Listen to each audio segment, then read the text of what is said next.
ദൈവത്തിലുള്ള യഥാർത്ഥ ജീവിതം പോഡ്കാസ്റ്റിലേക്ക് സ്വാഗതം. ഇന്നും നമ്മോട് സംസാരിക്കുന്ന ദൈവത്തിന്റെ വാക്കുകൾ ഇവിടെ നാം ശ്രവിക്കുന്നു. വരൂ, ദൈവത്തെ കൂടുതലായി അറിയുവാനും അവിടുന്നുമായി ഗാഠമായ ഒരു വ്യക്തിബന്ധത്തിലേക്ക് പ്രവേശിക്കുവാനും ഇതാ നിങ്ങളെ ക്ഷണിക്കുന്നു. എപ്പിസോഡ് 49. 6-10-1987. എനിക്ക് എൻ്റെ ദയനീയാവസ്ഥയെക്കുറിച്ച് സ്വയം സഹതാപം തോന്നി.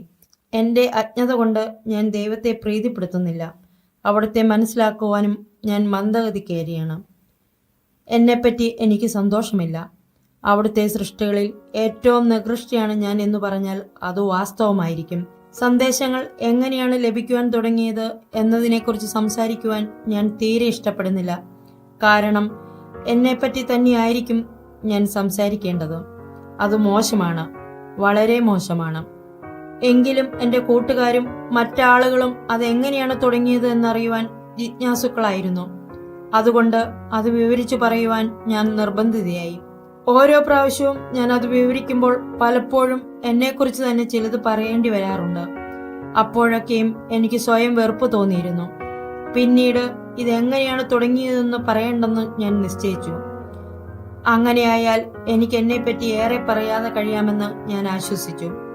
ആളുകൾക്ക് അത്രത്തോളം ജിജ്ഞാസയുണ്ടെങ്കിൽ മറ്റുള്ളവരിൽ നിന്ന് അവർ മനസ്സിലാക്കിക്കൊള്ളട്ടെ എന്നു ഞാൻ കരുതി. അങ്ങനെയായാൽ എനിക്ക് എന്നെപ്പറ്റി തന്നെ ഏറെ പറയാതെ കഴിയാമല്ലോ. സന്ദേശം വായിച്ചറിയുവാൻ അവർ തൽപരരാണെങ്കിൽ, അവർക്ക് വിശ്വാസമുണ്ടെങ്കിൽ ദൈവം അവർക്ക് വെളിച്ചം നൽകുമല്ലോ. ഞാൻ തന്നെ എനിക്ക് സാക്ഷിയാകേണ്ടതില്ലല്ലോ. ഞാനെല്ലാം ദൈവതൃക്കരങ്ങളിൽ ഏൽപ്പിക്കാം. അസാധ്യമായത് സാധ്യമാക്കുവാൻ അവിടുത്തേക്ക് കഴിയുമല്ലോ. അതുകൊണ്ട് ഇപ്പോൾ മുതൽ ഞാൻ അവിടുത്തെ പെൻസിലും കടലാസും മാത്രമായിരിക്കും. അവിടുത്തെ സെക്രട്ടറി, അവിടുത്തെ സ്നേഹിക്കുവാൻ അവിടുന്ന് തന്നെ പഠിപ്പിച്ച ഒരു സെക്രട്ടറി, അവിടുത്തെ ആഗ്രഹങ്ങൾ രേഖപ്പെടുത്തുന്ന ഒരു എഴുത്തുപലകയായിരിക്കും ഞാൻ. കൊള്ളാം, നീ എന്റെ എഴുത്തുപലകയായിരിക്കുക. നിന്നിൽ എന്റെ വചനങ്ങൾ ഞാൻ കൊത്തിവെക്കട്ടെ. വളരെ മൃദുലമായിരിക്കുക. അപ്പോൾ എന്റെ വചനങ്ങൾ നിന്റെ മേൽ വളരെ ആഴത്തിൽ കൊത്തിവെക്കുവാൻ എനിക്ക് കഴിയുമല്ലോ. ഞാൻ എന്നെ തന്നെ വിസ്മരിച്ച് തറയിൽ ഇരിക്കുകയായിരുന്നു. അവിടുന്ന് എന്റെ നേരെ നോക്കി എന്നെ ഓർമ്മിപ്പിച്ചു. ഞാൻ മുട്ടുകുത്തി നിന്നു. വസൂല, ഞാൻ നിന്നെ സ്നേഹിക്കുന്നു. നീയും ഞാനും ചേർന്ന് നമ്മൾ രണ്ടുപേരും കൂടി എന്റെ കുരിശ് പങ്കുവയ്ക്കുകയാണ്. വസൂല, ഞാൻ പറയുന്നത് കേൾക്കുക. നീ എനിക്ക് ഏറ്റവും പ്രിയപ്പെട്ടവളാണ്. നീ അത് ഇനിയും മനസ്സിലാക്കിയിട്ടില്ലേ?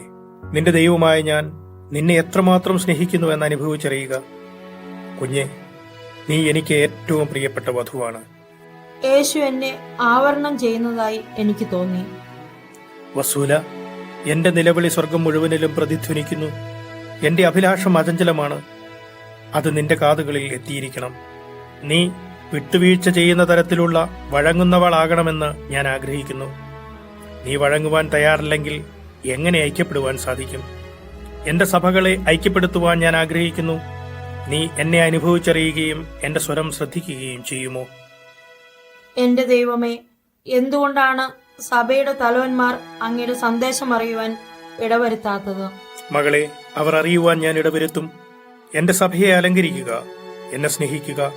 സഭ പുനരുദ്ധരിക്കപ്പെടും. യേശുവിന്റെ അത്ഭുതകരമായ ഒരു രൂപം ഞാൻ കണ്ടു. യേശുവിന്റെ മനോഹരവും മഹത്വീകൃതവും അത്ഭുതകരവും രാജകീയ പ്രൗഢിയാർന്നതുമായ ഒരു പ്രതിമ. അവിടുത്തെ കൈ ഉയർത്തി എന്നെ ഒരടയാളം കാണിച്ചു. കൈവിരലുകൾ കൊണ്ടൊരടയാളം. വിജയത്തെ സൂചിപ്പിക്കുന്ന ഒരടയാളമായിരുന്നു അത്. 8-10-1987. യേശുവേ, ഇതാ ഞാൻ. യേശുവേ, നമ്മുടെ പരിശുദ്ധ മാതാവിനെതിരെ പറയപ്പെടുന്ന എല്ലാ നിന്ദനങ്ങൾക്കും പരിഹാരം ചെയ്യുവാൻ ഞാൻ ആഗ്രഹിക്കുന്നു. അങ്ങയുടെ സൃഷ്ടികളിൽ നിന്ന്, പ്രത്യേകിച്ച് പുരോഹിതന്മാരിൽ നിന്ന് മാതാവിനെതിരെ പറയപ്പെടുന്ന ഹീനമായ നിന്ദനങ്ങൾ എനിക്ക് സഹിക്കാനാവുന്നില്ല. എന്റെ തല പോയാലും ഞാൻ അതിനെ ചെറുക്കുകയും മാതാവിനു വേണ്ടി വാദിക്കുകയും ചെയ്യും. വസൂല, അത്തരം നിന്ദനങ്ങൾ കേൾക്കുമ്പോൾ സ്നേഹം എത്രമാത്രം സഹിക്കേണ്ടി വരുന്നെന്ന് നിന്നെ ഞാൻ മനസ്സിലാക്കി തരാം. വസൂല, കർത്താവായ ഞാൻ എന്റെ മാതാവിനെ എത്രമാത്രം ബഹുമാനിക്കുന്നുണ്ടെന്ന് എല്ലാവരും അറിയട്ടെ. അവൾ സ്വർഗത്തിലെ രാജ്ഞിയാണെന്നും കർത്താവായ ഞാൻ അവളുടെ ശിരസിൽ 12 നക്ഷത്രങ്ങളുള്ള ഒരു കിരീടം അണിയിച്ചിട്ടുണ്ടെന്നും അവർ അറിയട്ടെ. അവൾ സ്വർഗത്തിൽ മഹിമയോടെ വാഴുന്നു. ഇത് എന്റെ വചനത്തിൽ രേഖപ്പെടുത്തിയിട്ടുള്ളതാണ്. ഞാൻ എന്റെ അമ്മയെ ബഹുമാനിക്കുന്നു. ഞാൻ എൻ്റെ അമ്മയെ ബഹുമാനിക്കുന്നത് പോലെ നിങ്ങളും എൻ്റെ അമ്മയെ ബഹുമാനിക്കണം. ഞാൻ നിന്നെ സ്നേഹിക്കുന്നു. ഞാനും എൻ്റെ അമ്മയും ചേർന്ന് നിന്നെ അനുഗ്രഹിക്കുന്നു. കർത്താവെ, ആ പാസ്റ്റർ നമ്മുടെ പരിശുദ്ധ മാതാവിനെ വന്ദിക്കുന്നതിനെ എതിർക്കുകയാണ്. അങ്ങ് കുരിശിൽ കിടന്നുകൊണ്ട് അപ്രകാരം പറഞ്ഞിട്ടുള്ളതാണെന്ന് ഞാൻ അദ്ദേഹത്തോട് പറഞ്ഞപ്പോൾ അദ്ദേഹം മറുപടി പറഞ്ഞത് അത് യോഹന്നാനോട് മാത്രമായിരുന്നു എന്നാണ്. അതിനും പുറമെ വിശുദ്ധ ഗ്രന്ഥത്തിൽ ഒരിടത്തും അവൾ നമ്മുടെ അമ്മയാണെന്നും നമ്മൾ അവളുടെ മക്കളാണെന്നും രേഖപ്പെടുത്തിയിട്ടില്ലെന്നും അദ്ദേഹം പറഞ്ഞു. മകളെ, ഞാൻ ഒരിക്കൽ കൂടി ആവർത്തിച്ചു പറയട്ടെ, എന്റെ അമ്മ നിങ്ങളുടെയും അമ്മയാണ്. നിങ്ങൾ അവളുടെ മക്കളാണ്. ഇക്കാര്യം എന്റെ വചനത്തിൽ രേഖപ്പെടുത്തിയിട്ടുണ്ട്. ഇക്കാര്യം അറിഞ്ഞിട്ടില്ലാത്തവർക്ക് വേണ്ടി ഞാൻ വീണ്ടും പറയുന്നു, തിരുവചനത്തിൽ അങ്ങനെ പറയുന്നുണ്ടെന്ന്. കർത്താവെ, അതെവിടെയാണ്? വെളിപാടിന്റെ പുസ്തകത്തിൽ സാത്താൻ എന്റെ അമ്മയെ കീഴ്പ്പെടുത്തുന്നതിൽ പരാജയപ്പെട്ടപ്പോൾ രോഷം പൂണ്ട് അമ്മയുടെ ശേഷിച്ച മക്കളുമായി യുദ്ധത്തിലേർപ്പെട്ടിരിക്കുകയാണ്. അവരാകട്ടെ എന്റെ കൽപ്പനകൾ അനുസരിക്കുന്നവരും എനിക്ക് സാക്ഷ്യം വഹിക്കുന്നവരുമാണ്. കർത്താവായ യേശുവെ, എന്നെ സഹായിച്ചതിന് നന്ദി. വസൂല, ഞാൻ നിന്നോട് പറഞ്ഞിട്ടുണ്ടല്ലോ, നിന്റെ മുന്നിൽ എപ്പോഴും ഞാനുണ്ടെന്ന്. എന്റെ പ്രവൃത്തികൾ ഞാൻ പൂർത്തിയാക്കേണ്ടതിന് നീ വളരെ എളിയവളായി നിലകൊള്ളുക. ഞാൻ നിന്നെ സ്നേഹിക്കുന്നു. ഞാനും അങ്ങയെ സ്നേഹിക്കുന്നു. കർത്താവെ, ഞാൻ അങ്ങയെ വാഴ്ത്തുകയും ചെയ്യുന്നു. നമ്മൾ അതെ കർത്താവെ. 10/10/1987. ഓ യേശുവെ, എല്ലാ ക്രിസ്ത്യാനികളും പരിശുദ്ധ മാതാവിനെ വണങ്ങുന്നില്ലെന്ന് ഞാൻ ഒരിക്കലും അറിഞ്ഞിരുന്നില്ല. ക്രിസ്ത്യാനികൾക്കിടയിൽ ഇത്ര ഭീമമായ അന്തരമുണ്ടെന്നും ഞാൻ മനസ്സിലാക്കിയിരുന്നില്ല. മാതാവിനെ വണങ്ങുന്നതിനെ ചൊല്ലി എന്തെന്തു വ്യത്യസ്തമായ കാഴ്ചപ്പാടുകൾ. വളരെ കഷ്ടം തന്നെ. ഓ വസൂല, നീ വിചാരിക്കുന്നതിലും കഷ്ടമാണത്. ഓ യേശുവെ, എന്തുകൊണ്ടാണ് അത് ഇത്ര മോശമായി തീർന്നിരിക്കുന്നത്? എന്റെ ശരീരമാകുന്ന സഭ പലതായി ഭിന്നിച്ചിരിക്കുകയാണ്. എന്റെ ശരീരമാകുന്ന സഭയെ ഒന്നിപ്പിക്കുവാൻ ഞാൻ ആഗ്രഹിക്കുന്നു. അവർ ഒന്നിപ്പിക്കപ്പെട്ടാൽ നമ്മുടെ പരിശുദ്ധ മാതാവിനെ എല്ലാവരും വണങ്ങുമോ? കുഞ്ഞെ, അവർ വണങ്ങും. അവർ യഥാർത്ഥത്തിൽ വണങ്ങുമെന്ന് എനിക്ക് മനസ്സിലാക്കാമോ? ഞാൻ അവരെ കുനിക്കും. അവരുടെ മുട്ടുകളെ ഞാൻ മടക്കും. അപ്പോൾ അവർ എന്റെ അമ്മയെ വണങ്ങുകയും ബഹുമാനിക്കുകയും ചെയ്യും. അതെ കർത്താവെ. കുഞ്ഞെ, എന്റെ സഭയെ ഞാൻ നവീകരിച്ച് ശക്തിപ്പെടുത്തും. വരൂ, നമ്മൾ അതെ കർത്താവെ. 12/10/1987. ഞാൻ ഒരിടത്ത് സന്ദർശനത്തിന് ചെന്നപ്പോൾ ഒരു ശാസ്ത്രീയ മാസിക കാണാനിടയായി. ശാസ്ത്രീയമായ ചിന്തയുടെ നിഗമനങ്ങളെ പ്രോത്സാഹിപ്പിച്ചിരുന്ന ആ മാസിക എല്ലാ തരത്തിലുള്ള ആത്മീയ പ്രവർത്തനങ്ങളെയും എതിർത്തിരുന്നു. ഇക്കാലത്ത് എല്ലാ അതിസ്വാഭാവിക പ്രവർത്തനങ്ങൾക്കും അതിൻ്റെതായ സംയുക്തിക വിശദീകരണങ്ങൾ ഉണ്ടായിരിക്കും. അബോധ മനസ്സ്, ഉപബോധ മനസ്സ്, ഹിപ്നോട്ടിസം, ഇരട്ട വ്യക്തിത്വം, ഭ്രമാത്മകത്വം, സ്വയം പ്രത്യായനം മുതലായ എല്ലാ മാനസിക വ്യാപാരങ്ങൾക്കെല്ലാം യുക്തിപൂർവമായ വിശദീകരണം തേടുകയാണ് ബഹുജനങ്ങൾ. ഏശയ്യായെ പോലെയുള്ള വലിയ പ്രവാചകന്മാർ പറയുന്നതൊന്നും അവർ അംഗീകരിക്കുന്നില്ല. എല്ലാറ്റിനും ശാസ്ത്രീയമായ ഉത്തരം കണ്ടെത്താനാണ് അവരുടെ നീക്കം. വിശുദ്ധന്മാരെയും അവർ അംഗീകരിക്കുന്നില്ല. അതെല്ലാം ഒരു വക മാനസിക വിഭ്രാന്തിയുടെ ബാഹ്യപ്രകടനങ്ങളാണെന്നാണ് അവരുടെ വാദം.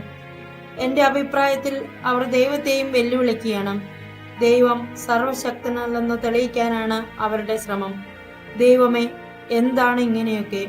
വസൂല, എന്നിൽ വിശ്വസിക്കാത്തവർ വളരെയധികമുണ്ട്. എന്നാൽ ഞാൻ അങ്ങയോട് ഒരു സംഗതി ആവശ്യപ്പെടുകയാണ്.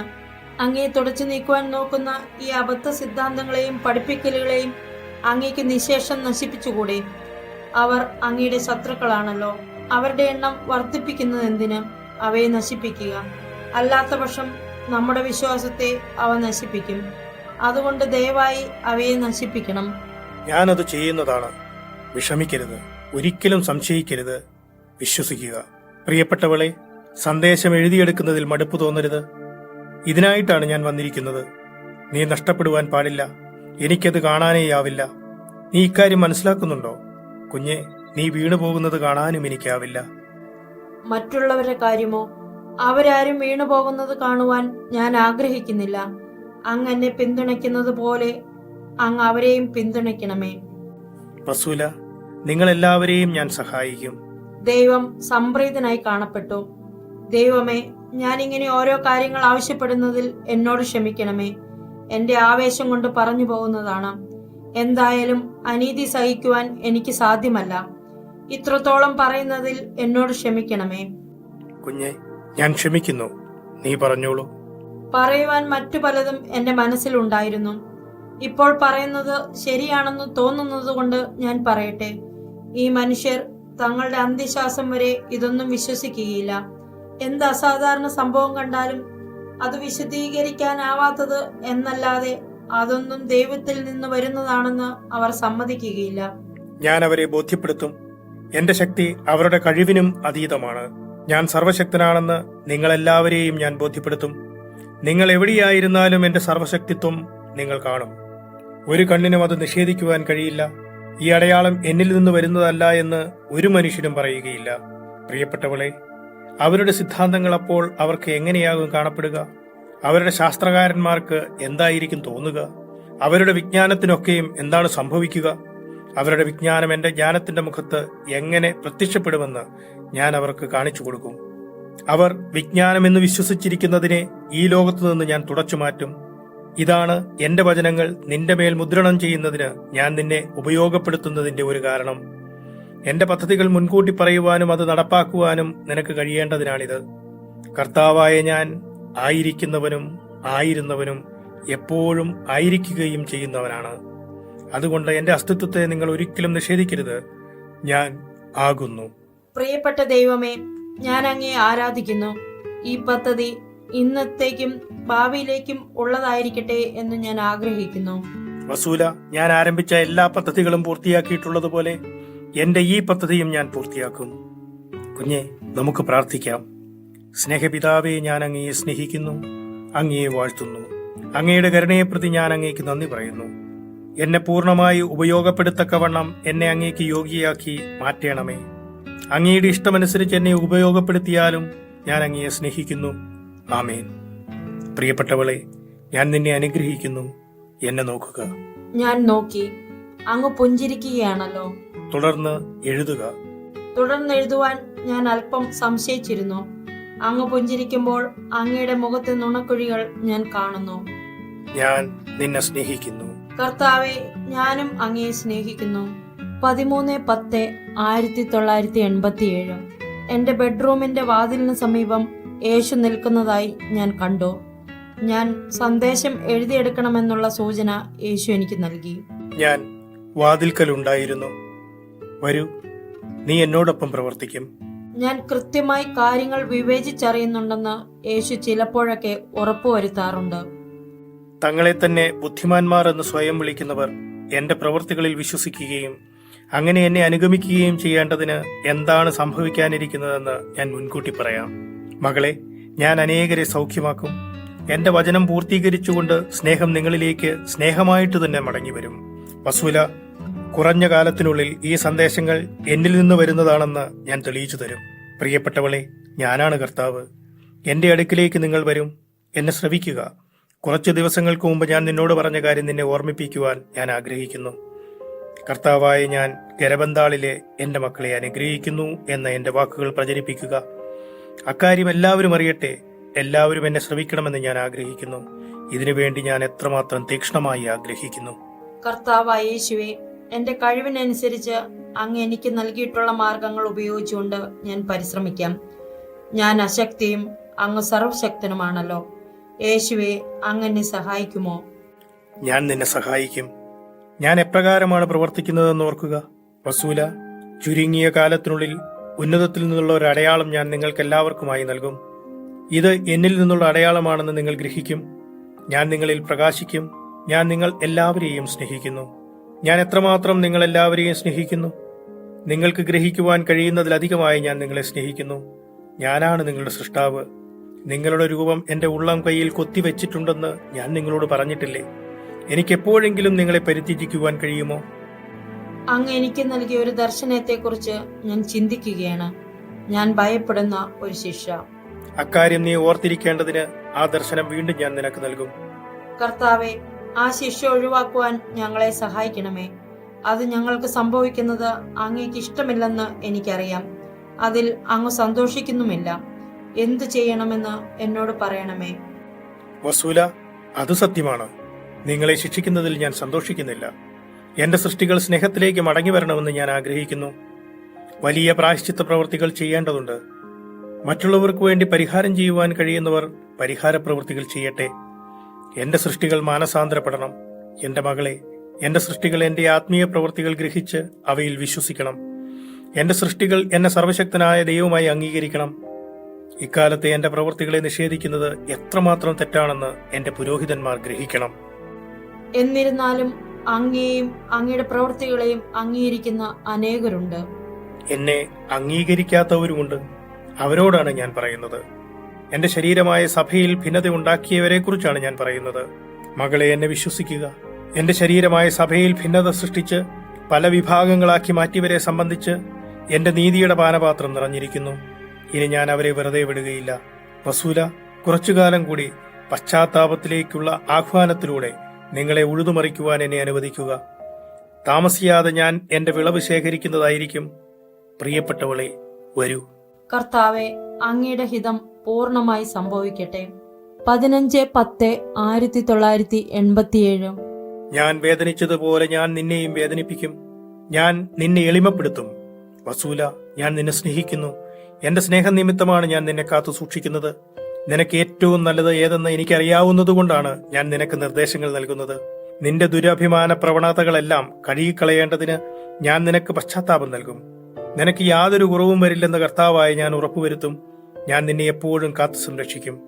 എന്റെ ദൈവമേ, എന്നെ സഹായിക്കുന്നതിന് അങ്ങേക്ക് നന്ദി. ഇപ്പോൾ ഞാൻ നിന്നെ ഉപയോഗിച്ചുകൊണ്ടിരിക്കുന്നു. എന്നാൽ ഒരു ചുരുങ്ങിയ കാലത്തിനുള്ളിൽ നീ എന്റെ കരങ്ങളിലേക്ക് എടുക്കപ്പെടുകയും നീ അവിടെയായിരിക്കുകയും ചെയ്യും. മകളെ, ഞാൻ ശരീരത്തോടെ നിങ്ങളുടെ മധ്യേ ആയിരുന്നപ്പോൾ എന്റെ ജീവിതം സഹനത്തിന്റെയും ത്യാഗത്തിന്റെയും മനോവ്യഥയുടെയും ദുഃഖത്തിന്റെയും ആകത്തുകയായിരുന്നു. എനിക്ക് യാതൊരു വിശ്രമവും ഉണ്ടായിരുന്നില്ല. വസൂല, ഈ സന്ദേശങ്ങൾ പ്രചരിപ്പിക്കുന്നതിന് വേണ്ടിയാണ് ഞാൻ നിന്നെ വളർത്തിക്കൊണ്ടുവന്നത്. എന്റെ പുഷ്പമേ, നിന്റെ ജീവിതത്തിന്റെ അവസാനം വരെയും എന്റെ കുരിശ് എന്നോടൊപ്പം നീ വഹിക്കണം. ഞാൻ നിന്നെ അനന്തമായി സ്നേഹിക്കുന്നു. കർത്താവെ, ഞാൻ അങ്ങയെ സ്നേഹിക്കുന്നു. ഞാൻ വേദന സഹിക്കണമെന്നാണ് അങ്ങയുടെ ആഗ്രഹമെങ്കിൽ ഞാൻ അങ്ങയുടെ ഇഷ്ടം നിറവേറ്റും. എനിക്കിഷ്ടമുള്ളത് നിന്നോട് പ്രവർത്തിക്കുവാൻ എനിക്ക് കഴിയേണ്ടതിന് വഴങ്ങുന്ന രീതിയിൽ മൃദുവായിരിക്കുക. കുഞ്ഞെ, എന്നെക്കുറിച്ച് സംസാരിക്കുക.